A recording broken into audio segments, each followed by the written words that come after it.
Welcome to Rage Against the Mainstream, your full spectrum source for all things music, insight, and opinion. My name is Bill, and I'm joined here today with Connor and Steve. Yo. Hello. For those of you listening on the day that it comes out, today is February 3rd, 2020. Has anyone encountered anything new or interesting this week? I just listened to Beck's newer track, Uneventful Days. Not bad. Yeah. It's a little bit more like soft, kind of like maybe good for your morning commute or something. Oh, okay. Yeah. Yeah, I like Beck. I'm going to go off the topic of music. I did see the new Star Wars, finally, The Rise of Skywalker. It is apparently the last movie of the actual saga, being the 4 through 6, and then 1 through 3, and now 7 through 9. The only way I can really describe it is all the reviews are pretty much on point, average film, kind of like in the 50% range. You know, a good watch, but just for like real Star Wars plot line and just, I mean, it's very over the top. There's a lot of like nostalgic moments, a lot of characters that they discuss about, or even you see in the movie that bring back memories of the originals. The last 5 minutes of the movie, the ending scene was very good. I did get like a little bit of like a chills thing. I think it was more so because it's like feeling like it's over, like you can't believe it's over type feeling. But yeah, very average movie. I wouldn't recommend going to actually pay for it like I did to see it in theaters. It's definitely worth a watch if it comes on a streaming network, or even if it's like, I don't know, $1.99 rent and you're going to want to watch it with somebody and enjoy it. But yeah, I mean, again, Just another Water Twig movie.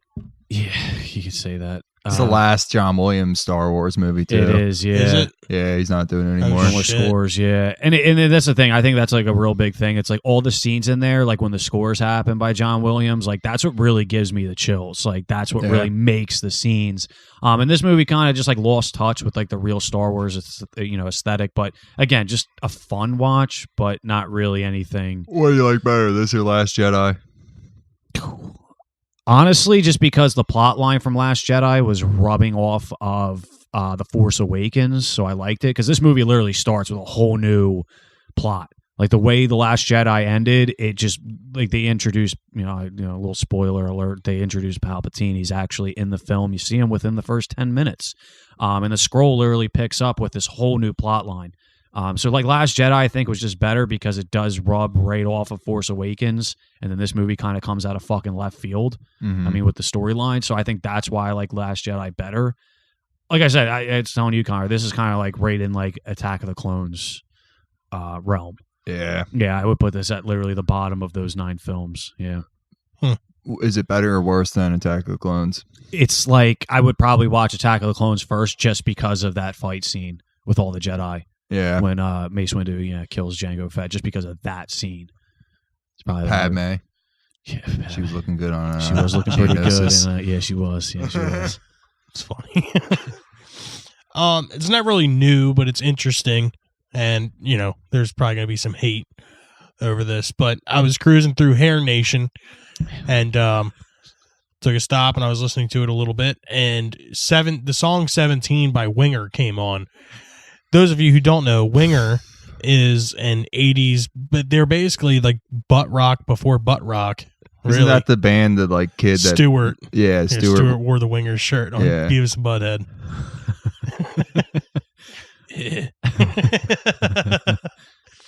But Shut up, Stewart. It's a pretty good song. I mean, I like it. I think I only know like one other Winger song.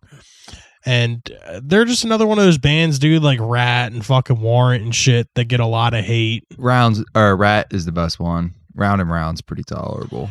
Actually, besides Round and Round, dude, if you actually got into Rat, like there's a lot of way better songs than Round and Round. Out of the Cellar.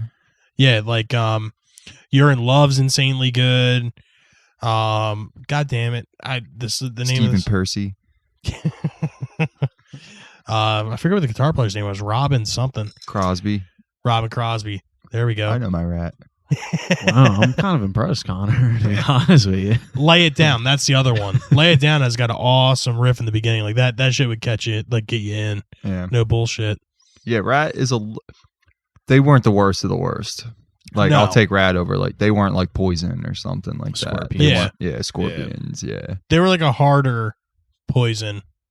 They get bunched into the scene, but Skid Row is like the one that I really appreciate.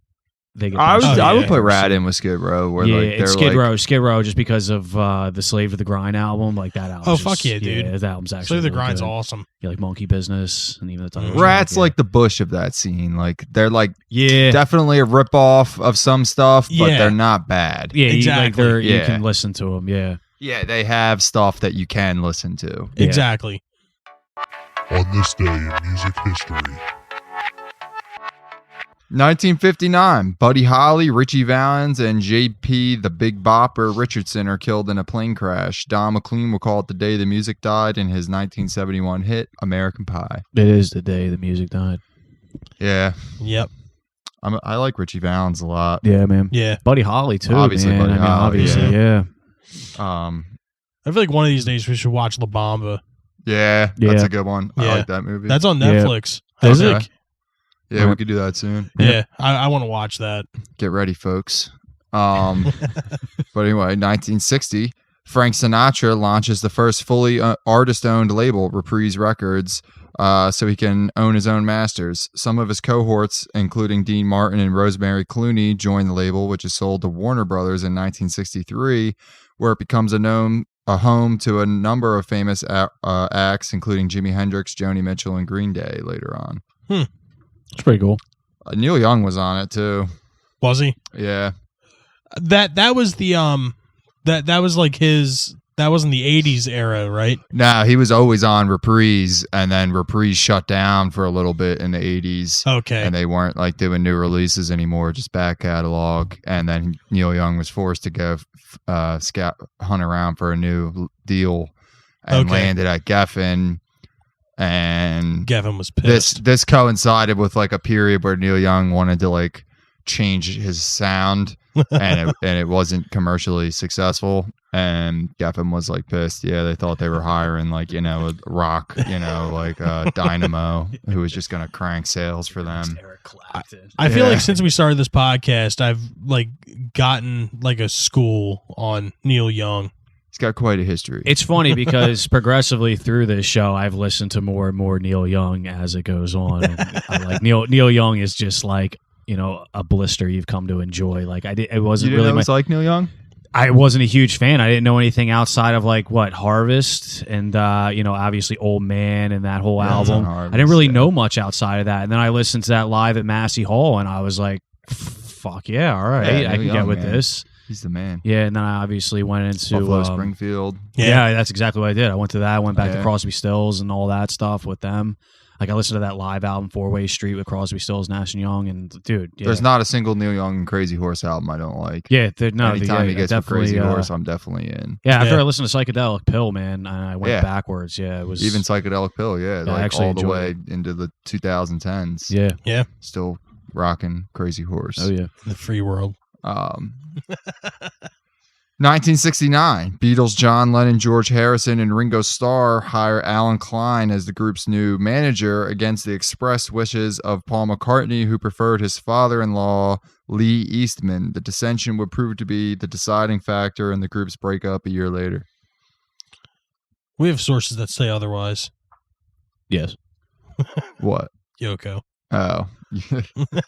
Gonna blame this on not hiring Paul's father-in-law. I mean, they're probably lucky they didn't go on into the 70s, honestly. Yeah. I think. Oh, I with think that they- whole change, like I think the whole aura of them like being like complete pioneers would have collapsed in the 70s Do you because think, they would though- have got overshadowed. I was gonna by say, other do you acts. think though, Mhm. if they put out music in the 70s during that time, even though those albums specifically would have been overshadowed by the current, stretch of music that was happening, do you think that would have I just overshadowed their career? they though? wouldn't have been able to touch Led Zeppelin? No, I think they're a band that wouldn't have evolved Black with the Sabbath. times. But do you think that would have tainted their career compared to what we see them as now if they had this whole blemish of like a decade worth of crap? Yeah, if they broke up in like 1977 with like a bad disco album or something. Yeah. Yeah, like, do you think yeah. that would have hurt? Like, It could have. I mean, think about it. yeah. Part Yeah, of what people yeah. like about the Beatles is that it's so neat and tidy, and they wrapped it up so nice with Abbey Road. That and is Let It true. Be. That is You know. true. Exactly. But anyway, 1979, 20 years after the plane crash that killed Buddy Holly, the Big Bopper, and Richie Valens, Del Shannon and the Drifters perform a tribute show in Clear Lake, Iowa, where Holly's last concert took place. It's pretty cool. Yeah, It's nice. that is neat. I also like the Buddy Holly movie, now that I think about it. Which one's that? It's the one with Gary Busey. I forget what it's called. Oh, okay. Yeah. Yeah. 1981, at the Who concert at the Rainbow Theatre in London, Pete Townsend drinks 4 bottles of brandy on stage, and instead of playing mouths off to the crowd, his bandmates just keep playing without him. Months later, Townsend gets treatment for his alcoholism but turns to drugs, once again putting his life in danger. In early 1982, he rehabs again and finally gets sober. Not a fan of Pete Townsend. Nah. Nope. General consensus. No. No. Fuck him. Fuck Pete I Townsend. love how in that casting though, it's like he goes to treatment for alcohol, but later turns to drugs. Like that was like a better alternative. I There's the can't Kurt- drink. I might as well just do narcotics now. This is safer. Kurt Cobain got flack from Pete Townsend for saying in an interview, "I'd rather die than turn into Pete Townsend." You heard it here first. We're bringing that line back. Yeah. 1989, Wild Thing by Tone Loc becomes the first rap single certified platinum with sales of over 1 million copies sold. Oh wow. Funny thing, last week you were talking about Janie's Crying. Janie's Crying, Yeah. and you know that Yeah. song is 100% sampled from that. Oh, yeah. It makes you wonder. Yeah, like even like, Yeah. like yeah. dude, it's a good song, no denying it, but I've never heard anything about them suing Tone Loc or anything. I'm sure he did it right with them. Probably. Yeah. I mean, at that point, you have to think 1989, Van Halen was extremely commercial at that point in time. They had a lot of fucking things going for them, and they were probably fucking just like, fuck it. Do it. The powers Go that for be it. didn't give a damn about sampling until Public Enemy did it. And then they were like, whoa, y'all are too good at this. And we ain't getting paid like we should be. But anyway, 1997, David Bowie releases the electronica-influenced album Earthling, including the Grammy-nominated song for Best Male Rock Vocal Performance, Dead Man Walking, and the Paranoia-tinged track I'm Afraid of Americans, featuring Trent Reznor of Nine Inch Nails. I'm afraid of Americans. Yeah, Have you still not heard that song, Steve? I do. No, miss I've heard it. I missed that song a little bit. Not gonna Well, lie. you're still on the boycott completely. Oh, yes. 100%. Dude, I'm not gonna lie. I listen to that song all the time. Bowie's out for me. Dude, that fucking song is so good. And Yeah. honestly, I think the reason why I like it so much is the Nine Inch Nails, like part of it. Like it's just perfect. Like it's just a cool song. It's a really cool collab. Yeah. It It's a really good is. feature. Extremely good feature. Yeah. Indeed, it is. Almost like it stole it or something. It was weird. Yeah, almost. In 2003, we have Phil Spector charged with murder after police are called to his 33-room mansion in Alhambra, California, and discover the actress Lena Clarkson dead from a gunshot wound. How Hmm. much? I think I remember something about that. Yeah. I think he didn't go to jail for it till like years later. Oh, really? Yeah, Wow. Like 2010 or 12. Oh, or is that something. just like trial issues? I mean, Yeah. like, okay. He probably just kept delaying it Yeah. and delaying it. But yeah. 2015, former Death Row Records CEO Suge Knight is rushed to the hospital after pleading not guilty in his connection with a fatal hit and run just days before. Speaking of murderous producers, his friend Terry Carter was killed in the incident, and actor Clay Danielle Sloan was injured during an altercation over the NWA biopic Straight Outta Compton. Knight faces charges of murder and attempted murder, along with 2 counts of hit and run. Dude, he shouldn't have ever even been on that fucking set. Like, He really shouldn't have. Yeah. no, he had no business being It there. had nothing to do with NWA. No. I mean, like, don't get me wrong. They used his likeness in the movie, and, you know, there is a Suge Knight part in it, but... But NWA didn't do anything with Suge Knight, right? It was just Dr. Dre. Well, that's the thing, though. The Straight Outta Compton branches off, like, as Dr. Dre starts Death Row. Yeah. Yeah. I mean, it's not like the Suge Knight part was such, like, a critical part of the movie, but it definitely wasn't anything that he needed to be there for, like a fact checker. It's just like everyone knew that he was fucking crazy. He didn't need to be there to prove it and then kill somebody. See, I True. told you I was fucking crazy. It's true. Music news. Today in music news, February 3rd, 2020.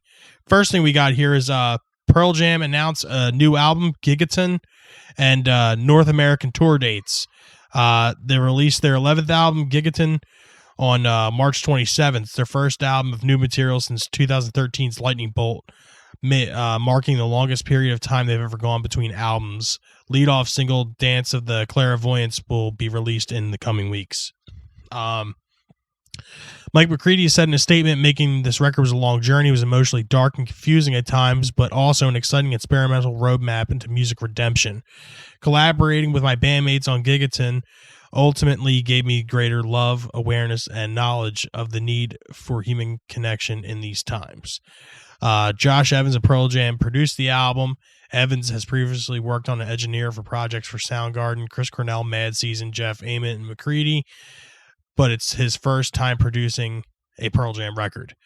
On January 20th, they released a track listing, which is Whoever Said, Super Blood Wolf Moon, Dance of the Clairvoyants, Quick Escape, All Right, 7 o'clock, Never Destination, Take the Long Way, Buckle Up, Comes Then Goes, Retrograde, and River Cross.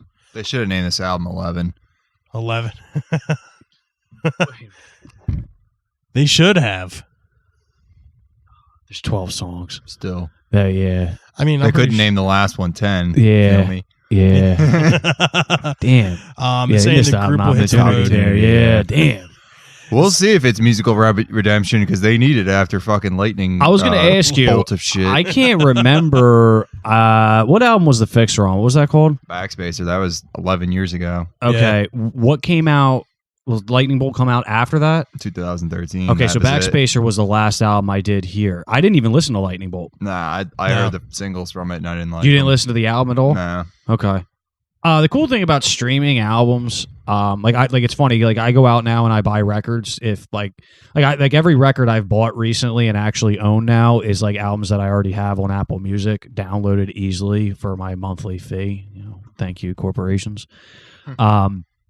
But yeah, I mean, that's a good thing about streaming music because then you get the opportunity to really listen to an album in its entirety, and then. Obviously I make that case to go out and buy it. If I really enjoy it, I would like to give something to the artist and pay that recognition. But also I just like owning a physical copy. So, I mean, are you going to listen to this, you think, when it comes out? Definitely the If singles. the singles Yeah. sound all right, Then you'll go back and listen Yeah. to it. Because But sometimes... I'm a big fan of not wasting my time on legacy artists Yeah. like later career bullshit, Yeah. like attention grabs. I usually just like the opportunity for... I usually just like the opportunity. Like, what was the last Metallica album you guys liked? The last one I liked. Yeah, like which one was the last one you liked to listen to still? I don't even want to answer Black that. Album. Yeah. Yeah, not So even. there you go. I won't even go that far. It gets to a point where it's like Pearl Jam is now a band where they even Backspacer had a couple good tracks, Yeah. but for me to go back to a whole album from Pearl Jam that I will listen to again front to back by my own choice, Self-titled. self-titled.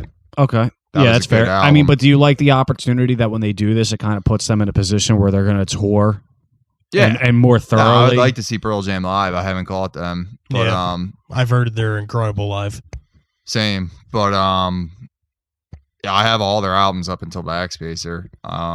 But it gets to a point where you just don't want to spend the money. if you know Yeah, I you're would not just gonna I like would it. rather just use that. Like I just like the opportunity to use it for a touring appearance as opposed to me going. This is out the and- first grunge album from one of the big. Oh wait, no, Alice in Chains probably put out an album since Chris Cornell died. They did. Yeah. They did, Rainier yeah. Fog. Rainier Fog. Yeah, Yeah, yeah. that's since Chris Cornell died. Yeah. Yep. So Alice in Chains, they might have put out 2 albums since he died. No, Devil Put Dinosaurs Here came out in 2013. Okay. Also, update 12. me just for purposes. Is the band of Pearl Jam still the same? Yeah. Except for the drummer. Okay, Yeah, so but it's Matt Cameron's been in there Longer than any of the other drummers. Yeah. Yeah. okay. But you didn't play on any of their like biggest albums. No. Started on Yield. Wait, so Matt Cameron recorded on Lightning Bolt? Yeah. Really? Yeah, Matt Mhm. Cameron's been their drummer since Yield, Wow. I didn't know that. since 1998. Okay. Well, he Gotcha. joined Pearl Jam right after Soundgarden broke up the first Mhm. time. And then when Soundgarden got back together, he didn't leave Pearl Jam. He Oh, played he just stuck with did- Pearl Jam. Yeah, double duties. Interesting. Pearl Garden. Pearl Garden. Sound Jam. Yeah. Speaking of last albums that we'll listen to by a certain band. Yeah. Next thing here in music news is Metallica donates $750,000 to Australian bushfire relief efforts. Heavy rock legends Metallica. Notice how it says heavy rock, not heavy metal. Legends Metallica are sending more than thoughts and prayers to those battling the bushfire emergency in Australia. The Bay Area Rockers pledged over $750,000 to the NSW Rural Fire Service and to the Country Fire Authority in Victoria to support the relief efforts. An issue released by the band states, "We are totally overwhelmed by the news of the wildfire sweeping through millions of acres across Australia with major impact in New South Wales and Victoria. The resultant destruction and devastating effects on all residents, animals, the environment, and the incredible land in Australia is truly heartbreaking." The band also went a step further by posting a string of tweets with the background to the ongoing bushfire tragedy and information on how others can help. Jeff Bezos only donated $690,000. Yeah. So Metallica donated $60,000 more than the on average richest man in the world. Yeah. See, here's the thing. I don't like to get in like pissing matches when I see these articles about these, like, you know, any type of famed celebrity or icon or like rich individual donating. Like, you'll see someone like donated $100,000 and you know their net worth. Like, that's really like if me or any of us put up like a $5 donation money order that we spent $2 for and sipped it over there. But again, it's still $750,000. Yeah, it's The a lot of one money. thing that bothers me, and I don't want to get Not political. for him. Huh? No, Not for for him. Metallica. I mean. Yeah, yeah, but that's what I'm Metallica, saying. Yeah, yeah. exactly. That's what I'm saying. Like, just on that grand spectrum, if you judge worth and how much money actually is to them compared to like simple folk like ourselves. But then it's like, like I said, I don't want to get too political, but like, you remember when Notre Dame burned down? Yeah. And like how much money was raised in such a short period of time to restore that church. It's kind of like it's bothersome to know that it's been weeks now since this has obviously been happening, and it just comes to light here and there of how much money is going there, how much money is going there. Certain artists will come out and say, but it's like the amount of money that was raised to that church and how quickly. It's a little concerning. Well, and the considering- Amazon fires were going on when that happened, And they that got was, like, way less donations. but that Yeah. wasn't even like news, which was Wow. crazy. Mhm. And it's also that when was you just, that see just spread on social you see media. articles Yeah. and you like see like pictures from NASA of like what this country looks like. It almost literally looks like the entire country is on fire. Yeah, it's scary looking. And they said a BBC news reporter came out and estimated it, and I don't know what they actually used to qualify, but literally, I mean, even my father debated this with me because it was 500 million animals yeah. have died. 500 million. My dad was like, no, there was 500,000. I'm like, no, like 500 million animals have died. Koalas are going extinct. It's unbelievable. And it's like, I don't know, it's just kind of sad when it's like you put your priorities in check and understand, like, you know, like the Church of Notre Dame was more of an iconic thing. And I'm not saying that like one thing is worse than the other. Like, you should help whenever you can help. It's just kind of bothersome to know, like, where are people's mindsets at that you can raise billions of dollars in such a short period of time to restore an iconic church as opposed to donate a country. to a country that's literally on fire. Still fucked up. Well, the fires were intentionally set in both Well, yeah, they arrested, locations what, 200 for and some ground clearing, people? and then Yeah. they got out of control. Yeah, but they also too arrested like hundreds of people, up to 200, and 100 and some were actually brought in for questioning, specifically towards arson crimes. And like, again, I don't want to get into like a whole political climate, you know, debate about that and stuff. But it's just again, it's just kind of sad when you hear these stories. And like, again, I don't ever like to compare and say, oh, you're Metallica, $750,000. So like, no, that's good. I'm glad to hear that. Well, Metallica, that's a pretty hefty donation. It They're is. not Yeah. billionaires. They're Exactly. millionaires. They Yeah. probably have like combined under 100 million net worth. Easily. Yeah, So that's exactly. like between the four of them, that's a nice chunk. out But of see, that's the their thing though. wealth. Like Bezos doing 690,000 or whatever. Yeah, That's equivalent to like us giving like 69 cents. that's what I'm saying. Like Sense. sending over, like, Serious. like If paying that. more for the money. Yeah. Order. But again, I mean, for him to at least do that, it's kind of good. But then it's like, are you doing It's for that PR so you're purposes. Yeah, exactly? exactly. It comes out as a PR thing, and the fact that it's like such a weird amount, like 690,000. Like, Yeah. I forget go what to, the like, big his thing he got shit advisor. for donating to before that was, but people got mad, and then like this debate popped up where it's like, well, he's still donating more money than you'll donate in your whole life or Probably asked whatever. his Yada, accountant yada. prior. Is this tax But deductible? he literally, Yeah. he just moved money from his bank account to an Amazon charity that pledged to do stuff for that cause. I forget what it was. And that's like a tax write-off at that point. So it benefits him directly, financially. Yep. But we can move on to Mac Miller. Mac Miller's posthumous album Circles drops.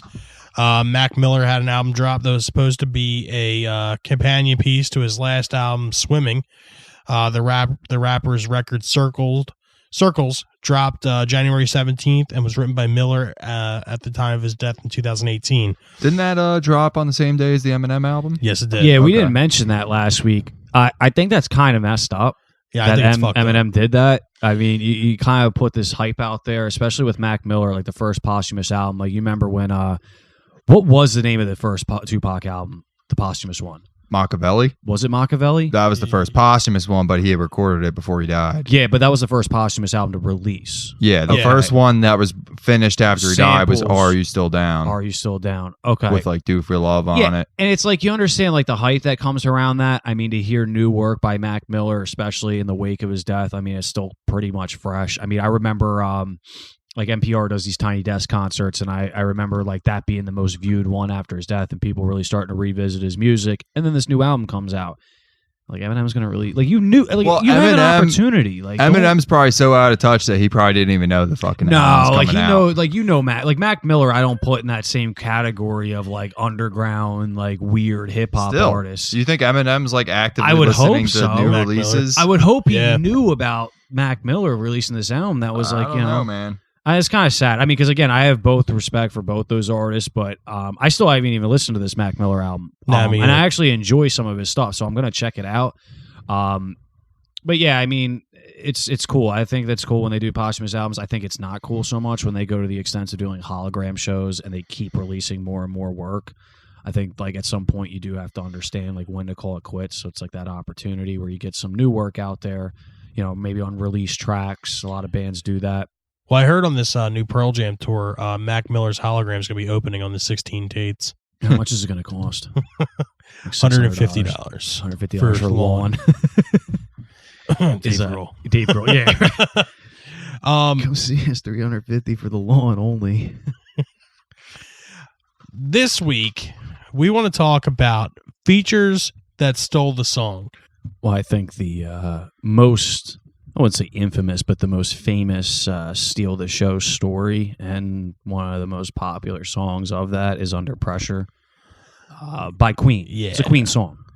Yeah, but a lot of people think of it as a Bowie song. Yeah, Yeah. and there was like a huge rift between Freddie Mercury and David Bowie because you had those, both of their attitudes and personas on that recording session. And there was like a big rift between the two of them, like the whole Spotlight thing. It wasn't even like they really wanted it to be so much of a Bowie influenced song as opposed to a shared combined effort. Yeah. And it's funny because it's a Queen song. I remember the first time I heard that too, I was like, wow, this, and I didn't even really know Queen. I was like, wow, like the singer sounds totally different in this one. I was like really confused as like a young kid, like wondering like, wow, this is Queen. This is funny because this doesn't sound anything like We Are the Champions.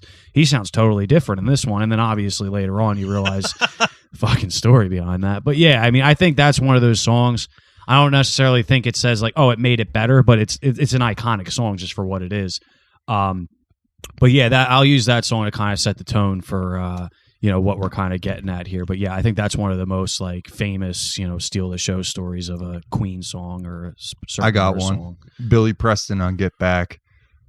Ooh, Get back. yeah. Okay, you want to elaborate though? Well, that's like the only Beatles song with a feature besides the Eric Clapton one. Yeah, I was gonna say. My Guitar Guitar Gently Gently Weeps. Weeps, Oh, yeah. shit. Yep. Okay. Huh. And it's a While My Guitar Gently Weeps, it's a non-vocal feature. It's instrumental. Yeah. He was on keyboards. I got my mind made up. Tupac, All Eyes on Me features Meth and Red. I think they stole the show. Yeah. Ooh. It's not like one of the strongest tracks on the album, but Meth and Red, they're like, Yeah, oh, they we're made getting that on a song. Tupac album. Like, we We gotta gotta do fucking whatever kill the it. fuck we can. Yeah. And Redman, I think, wasn't even supposed to be on it. This Oh, was shit. before they were a duo. They were just cool, I think. And I could be wrong about that, but whatchamacallit, Redman, I think Corrupt was gonna do his verse, and then he like couldn't make it to the studio one day or something, and Redman was just with Method Man, who was already shit. big with Wu-Tang, and Redman got the hot, but Tupac was like, "Well, you want to get on?" Like, That's awesome. Could you imagine that? yeah, Like Tupac just saying, "Yeah, all right. Well, since you're here, do you?" yeah, it's, a more iconic one, Nothing But a G-Thang, yeah, it's Snoop. wild. Yeah, that's true. That's like he beats Dre rapping Yeah, on that. Sorry. Yeah, falling back on that ass with the hellified gangster lean, getting Yeah. funky on the mic like an old patch of collard greens. It's a shame that Dre didn't put more effort into Snoop, Yeah. because Snoop has one of the greatest flows of all time. He's like underrated Oh, in his dude. actual ability. You're 100%. Like he's a 100%. wizard. He as far as that early 90s, like for me, besides Tupac, it's probably Snoop. Like as far as like rappers with the best flows, like Yeah. and Snoop might even have a better flow than Tupac. I just like Tupac's like whole thing better, I guess. Biggie had a really good flow, though. Yeah, I was gonna bring it up too. Method Man's the only one to feature on a Biggie album and a Tupac album, Oh, shit. and Method Man is the only feature on Ready to Die. The rest is all Biggie. Oh, shit. Yeah. Interesting. Huh. Yeah, that scene too, like between that, like Big Pun had a really good flow. But yeah, dude, that would be funny, like getting that phone call, especially being Redman to be able to get on that track. Oh yeah. I just thinking about that. That is a wild story. I didn't know that. That's really funny. And Wow. the song's called "Got My Mind Made Up." Yeah. It's not like a hit or anything. Yeah, I know, but still, just the But you got opportunity all these at that point. rappers Yeah, on it, dude, like, that's and pretty it's- awesome. Yeah. That's really fucking awesome. It's almost like "Bitch Please" too on Marshall Fuck Mathers yeah. LP too. Yeah, That's got good features on it. Even Exhibit sounds good on that. Yeah. That's Yeah. like Snoop, Exhibit, and I forget who else. yeah. I remember Bitch, like you must have a mental disease. Assume the position and get back down on your knees. dude, the late '90s, like early 2000s, had a lot of like those artists that were all coming around together, and you would always get like those crazy collab songs, and like that would make the fucking song. The beat in I- that song's good too. Bitch Yeah. Please too. Yeah, Dun, dun, yeah. dun. But what do you got? I have, well, this is more like a generalized thing. Any feature that Eminem has ever done on anyone else's song. Okay. Period. Yeah, I was gonna say that. Like, Period. yeah, Renegade, Yeah. Jay-Z. yep. Dude, Definitely got to Patiently Waiting with 50 Cent. features. Forever, Drake, Gatman. We Ain't With the Game off the documentary. Drop the World. Yep, all the D12 stuff. I mean, Dude, obviously, this Eminem is just that guy. Like, yeah, if you, it's almost like, all right, we have this song. We think it's all right. We need something to like put it over the top. Call up M. Was he on Still Dry?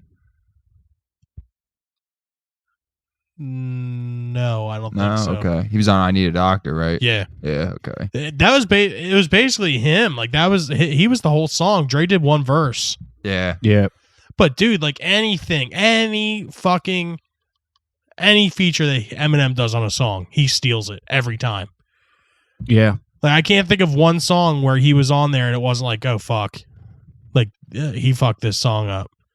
I think it's funny too because when we talk about like when the massacre came out by 50 Cent, when Get Rich or Die Trying came out, when the documentary came out, every song that said featuring Eminem was probably the first song like I went to listen to first. Like you mentioned, like Gatman and Robin. Oh yeah. I was like, oh yeah, there's a 50 Eminem song in here. Not Eminem, but back to that era. 50 Cent's feature on "Hate It or Love It." Oh by, yeah, dude, the The documentary. Game. Yeah. But here's the great thing, song. though, dude. I think 50 Cent was one of those featured artists where he didn't have that same type of style. He carried that song. But even How Yeah. We Do. This is how we do. That's Make a 50 Cent move singing and a that? fool act- Yeah. He's featured on that. Okay. That's the game. That's Fresh his like, song. But he's a Impala, feature. But that, yeah. But Chrome I think the game Hydraulics. though on Yeah, that I just album, forgotten. Yeah. I think Yeah. the game on that album though was just at his best. So it was really hard. So I think those collab songs like just meshed right. Oh yeah. Whereas like when 50 Cent was featured on the Eminem show before the game was I even think- a known individual, Eminem like I think he the just game and crushed 50 50's ended verse. up having a falling out. they oh did. yeah, huge. Yeah. Yeah. Huge, dude. Yeah, then it was that I forget the album that was released after that, but then One Blood, I remember that single came out That was like a big like fuck you to like G Unit and all that stuff that was going on between them. He came out and like called them like fake gangsters. He did a bunch of like 300 bars like freestyles against 50 Cent, and 50 Cent would come out. It was like that. That was like when rap was like really fucking like interesting with those beefs, because then like a lot of good music came out of those That's things. true. Yeah, It was kind of like the last good era of rap. it really it was like fun, dude. It Yeah. was really fun to listen to. It was The really good G-Funk. music. The end Yeah. of G-Funk. G-Funk, dude. All right, I got a couple more. You had mentioned it earlier. The solo on Michael Jackson's 1983 smash hit "Beat It." Who did Makes that the solo, song. Bill? Edward Van Halen. Can't mention features and not mention that. Yeah, Yeah, that's an iconic one. it's just funny, like the story behind that. Like Van Halen was on a break in between tours. I believe 1984. 1984 was already recorded, and they were waiting to release it. And Eddie was sitting at home, and he got a phone call, and he answers it. You know, who is this? Oh, it's Quincy. And he hangs up the phone. This happened 3 more times. And then finally he answered the phone, and Michael Jackson was on the fucking other line. And he's like, "Hey, Eddie, we need you to come down here and play a solo." So then apparently, if what I heard was correct, "Beat It," the whole solo section was originally supposed to be just the verse. Yeah. And he restructured it. Yeah. Yeah. And he restructured so- the whole solo section of the song. Like, he actually took the tapes home to 5150 Studios and cut them and spliced them, and then put the solo on top of it. Apparently, the solo was done in 1 take. Wow. Yeah. Just like, So this was during 1984. He knew he had to kill it. oh, This was, dude. wait, was this in between the 1984 recordings with Van Halen? In between or after? It was during, because, Because that's when like Eddie was getting kind of fucked up, wasn't well, it? no. Like because like 1984 was like one of the big reasons like afterwards with like Jump and stuff why they split. Yeah, but yeah, I mean, he wasn't getting fucked up. He was getting more, like, experimental with music. That's what I mean. Like he definitely. was getting more weird and like started to come Yeah. more like Well, see, what happened was Eddie did it because at that point, no one knew Thriller. No one knew how big fucking Thriller was going that's to be. very true. Yeah. And he's like, "Oh, this is some dude's record. No one will ever know I was on it." Little Yeah. did he know it'd be one of the greatest selling fucking albums of all time. Yeah, that's awesome. And 1984 only made it to number 2 because of Thriller. That's super And ironic. Apparently, dude. that was like a point of contention with David Lee Roth and Eddie. I was gonna say, Because imagine you like kept our album from number 1. when we joke Like, around you all the time, asshole. and you take the Had they had a isolated. number 1 album? Not with Dave. No. Their first number 1 was with Sammy. Wow, That's just funny. You know, it's funny though. You think about it, like, because me and Bill, we always talk about this with like the isolated guitar tracks for Jump. Yeah. And, like I laugh at it, and to think like the isolated guitar track for Beat It is better than the hit single from Van Halen's 1984. And then now that you mentioned that it trumped it on the charts, Yeah. that's fucking hilarious. fuck yeah. That's so goddamn ironic. Dude. I mean, not to discredit any of the other musicians on said track is Steve Lukather from Toto. yeah. He played that. And various other members of Toto. They were the studio band for Thriller. But anyways, my last feature that stole the show is from the 1990 EP from Alice in Chains, Sap. And the song is Right Turn. The feature that stole the show was Chris Cornell. Chris Cornell does nothing but steal shows. Dude, honestly, like that whole like ending thing where he's like, "Wanna believe," like I can't even do it, but Yeah. like he stole it. Like, Yeah. "Wanna believe," like, dude, it was all around a good song, and there was other features on it too, but Chris Cornell's was just fucking perfect, man. Yeah. He's Like that made that song. Yeah. And it's funny too, like how well him and Lane actually harmonized in that song as well. Yeah, and it's funny. I think it is cool to know that Chris Cornell like did mesh, because when we talk about like collabs, you talk about, I mean, Temple of the Dog obviously being a band, but when you talk about the song Hunger Strike, Yeah. that's another, like, I think Eddie, Lane, Chris was one of those guys you could put with any of those artists and it would have been awesome. I mean, Yeah. because his Well, voice. Eddie and Chris were perfect because they- Eddie hits the lows like nobody Yeah, else, and dude. Chris Yeah. hits the highs like nobody else. Yeah, That's very but even true. Chris, dude, like in his lows, like he can have like Yeah, like with nah, the way he that still hits song. lows well. That's what I'm Yeah. saying. He was Yeah. very dynamic, man. Like his stuff with Audio Slave. In everything the Yeah, was beginning, he's all all low. exactly. I know that's what it's very, and it's very hard to determine when you first listen to that Yeah. song if you're not used to both of those singers to determine which one was which. Oh, hell but yeah. then when Chris starts picking up the highs and it's just Eddie doing the lows and like the harmony, then you can really hear that like, okay, that was him and that was him. Yep. But yeah, that's one of those songs too. But yeah, dude, with yeah, Chris was one of those like best featured, of that like grunge scene. That's one of my. Hell yeah. That's like I don't care how popular it is. That's definitely one of my favorite grunge tunes. What? Hungerstruck. Oh yeah, it never Yeah, gets It's old. one of my favorite songs. Never of all gets time. old. It is dude. kind of funny that It's it just so repeats the fresh same two sounding. phrases the whole time. It's the same two Yeah. phrases the entire song. What the verses? Well, that song's just so Yeah, that's the pure. whole yeah, song. I know. That song was just like a tribute to the spirit of their fallen, Yeah. homie. Yeah, It's just crazy. great song. Andrew Wood. Yep. Just some honorable mentions as well. Kerry King featured on "Goddamn Electric" by Pantera, as well as "No Sleep Till Brooklyn" by the Beastie Boys. Artista Spoon Man on Spoon Man. Artist, Chris man. Cornell. Yeah. Oh, yes, true, indeed. We also have Steve Vai was featured on the song "Terminal Show" off of the album "Inferno" by Motorhead, respectively. Steve Vai did the entire guitar work for that song, which I found out a few weeks ago. Actually, I watched a documentary. I thought that was super interesting. Pepper Keenan from Down on the cover of Tuesday's Gone on Oh, Metallica's Garage Inc., Yes. along with Jerry Cantrell and Gary Rosington. From Down, like the Down that had Phil Anselmo in it. Yeah. Pepper Keenan's actually a very good vocalist too, like extremely. I good like that vocalist. song by them, Stone the Crow. Yeah, fuck yeah, That's a good We one. could also say Dave Grohl and Tenacious D. Yeah. yeah. Yep. I had Setting Sun by the Chemical Brothers, features Noel Gallagher. That's a really Yeah. good song. And he definitely steals the show with Yeah. his like Beatle-ass vocals. Yeah. Capadonna on Winter Wars by Ghostface. Ooh. Yeah. Yeah. Good Tight. song. Solid song.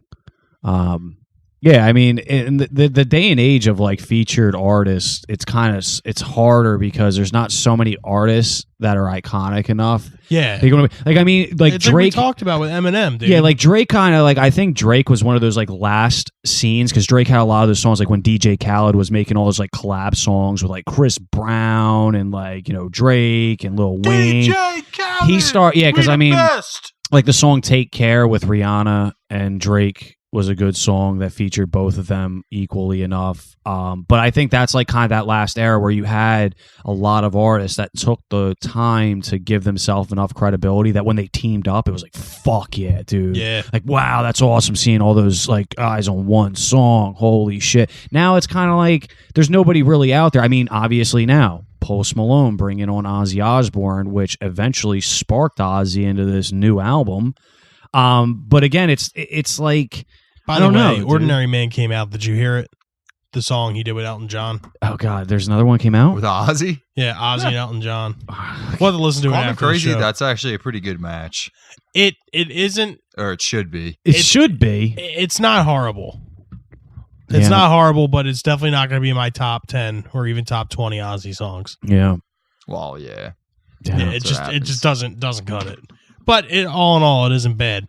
One I'll have to more check it out. honorable message I wanted to say is off of SAP. Also, is Brother, where it has Ann and Nancy Wilson from Heart. That is cool too. Yeah. You're right. That's Props. Yeah. yeah, those are very good I features. totally on that. forgot about that. We just talked about that too. I mean, they only Song. do harmonies, but Yeah. still good. Like the Yeah. harmonies are amazing. Yeah. Greg Dooley on the one Foo Fighters song on the first album, Ecstatic. He's like the only other featured musician. He plays that like real heavy sounding guitar. Not heavy, but like wide. Yeah. Yeah. Speaking of Dave Grohl and first album Foo Fighters, did you see the video from Dime Bash this year where Dave Grohl gets on stage with Anthrax and they play Weenie Beanie? No. Yeah. What? Really? That's Yeah. kind of cool. Dude, it's really cool. Speaking of Anthrax, honorable mention, Public Enemy. Oh Anthrax, Bring yeah. the Turn Noise. it up!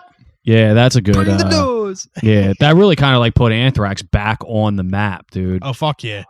Anyway, So that wraps it up, I guess, for this topic.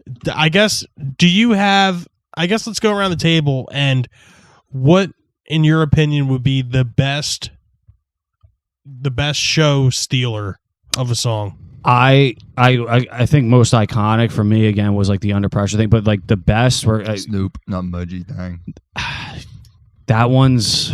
God damn, that's tough between that one. But I'm gonna go with Beat It, just because I'm still a huge Michael Jackson fan, regardless. Yeah. But that's because that song to this day, you want to talk about a song that's like still fresh always every time I hear it. I think Beat It every time I hear it is still just as good as the first time. Yeah. It's that good, and that solo, and even just the riff. I mean, just the whole. Yeah, it's undeniable, dude. Yeah. Undeniable. You want to talk about when we watched Hired Gun? You were talking about like him writing songs for Steely Dan and shit. Yeah. Talk about great leads. Like that's just one of those songs where it's like that you can't not hear that anymore. And you know for a fact when they were in the control room and Eddie was playing that shit, Quincy Jones was like, fuck yes, yeah, dude. Here we go. Yep. This is what this song needed, baby. Oh yeah. Yeah, that was on the money. That was on the money. My feature that stole the song was Forever when Eminem did his verse. Yeah. Eminem's verse in Forever is fucking insane. Yeah. Like in my opinion, I think that might be one of the best Eminem verses. That I will say is debatable, but just for that song specific and a show stealer, I'll agree with that. But best Eminem verse, it's definitely within the top 5. I would need like an algorithm, man, because there's just so many. If I had to like narrow them in, just verses alone, or even just certain hooks, certain lines. Yeah. But yeah, dude, definitely as a show stealer, that's probably one of Eminem's like top echelon songs. Oh fuck yeah, definitely. Last week, we suggested for all of you guys to watch Remastered, The Two Killings of Sam Cooke, the Sam Cooke story, directed by Kelly Duane, Netflix documentary from the Remastered series, obviously. IMDb rated this at a 7.2 out of 10. There's no reviews actually for this one, so this is another one where we're going to give the first review of this remastered film. So I actually didn't really even know much about Sam Cooke till I watched this. Like, I mean, obviously I know how he was killed. I mean, that's just kind of Sorry, go ahead. Well, no, I was just going to say, it was just very interesting. I mean, even especially, too, like the homicide was ruled as a justifiable homicide is what it was. It's almost like it was set up. It really was. And like the whole story, like, didn't know who he was. Etta James questioned it. She's a very respected singer. She's like, the official story was that he got in a fight with one guy and then, or whatever, and his head was like almost separated from his shoulders. Yeah, what I found to be interesting was that the lady at the desk that shot him, it was the hotel manager. Yeah, hotel manager shot him 30 times, right? Jesus Christ. With a gun that held 6 bullets. So you're telling me you reloaded that cocksucker 5 times? Yeah. Like I would have been on the defense team and been like, you reloaded that gun 5 times, and he wasn't fucking smoked by the second bullet. But yeah, I you think had to keep shooting him. Like he wasn't incapacitated, at least to the point where he wasn't a threat even after anymore. you get through like the first 12 bullets, there's nobody really coming back from that. Like even 50 Cent would have to call it quits. He had the same manager that the Beatles we were talking about broke up the Beatles earlier, Alan Klein. Oh, that's crazy. Alan Klein fucked him hard though, and they bring that up in the movie too, where hard too. Yeah, where he, Sam Cooke was trying to make a label for the artist, basically what Frank Sinatra did. Yeah, with Alan Klein was supposed to be like his right hand man with it. And when the contracts came in and he signed them, he went through and looked over them again. It gave Alan Klein 100% ownership of the record label, and basically Sam Cooke was his employee. Yeah, fucked him hard. Yeah, and then it just seemed, the way the movie made it play out was. The fact with Muhammad Ali and Malcolm X and Sam Cooke, they were all 3 major, not civil, I guess civil rights activists, but they were major figures in the African American community. Civil rights movement, yeah. Yeah, and basically they just, what I'm drawing from this is that they had to figure out a way to separate this power trio, and they came up with some fucking crazy fucked up story, and he's dead. Yep. It's crazy to think about that. And then, the riots that happened soon afterwards. Yeah, it is crazy when you think about it. You hear so much of a story and then it makes you think about what really actually happened, and you'll never know. But there's people out there that do know. Like even when we were talking about that, guy who died recently, the rapper Nipsey Hussle, Yeah. where there was like that whole conspiracy that there was a possibility he found out the cure for AIDS or something like that, and they were trying to like all these conspiracies about how he was killed, why he was killed, and it's the same thing going back with Sam Cooke, like you mentioned with the civil rights thing. I mean, obviously we know what happened with Malcolm X, we know what happened with Dr. Martin Luther King. Yep. But yeah, it's like we'll never know. We'll only get what we can get from the news and the the people. FBI admitted in 1999 that they killed Martin Luther King.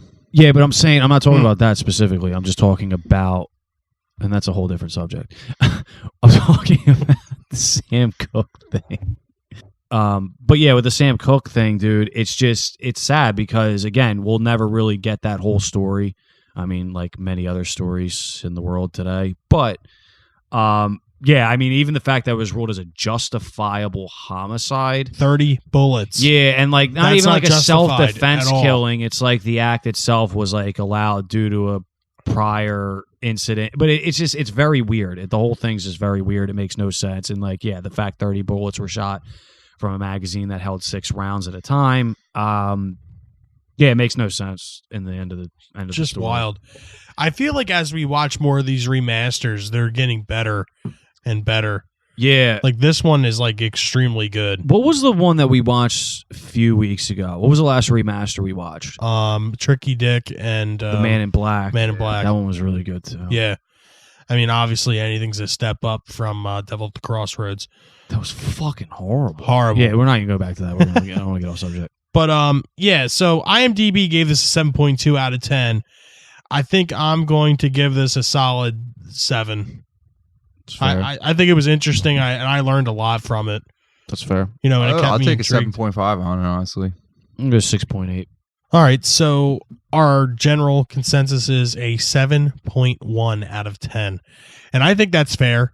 I think that's extremely fair. And, it was a good watch. And honestly, I would suggest anybody to watch it, even if they're in the slightest bit interested. Yeah. Suggestion of the week.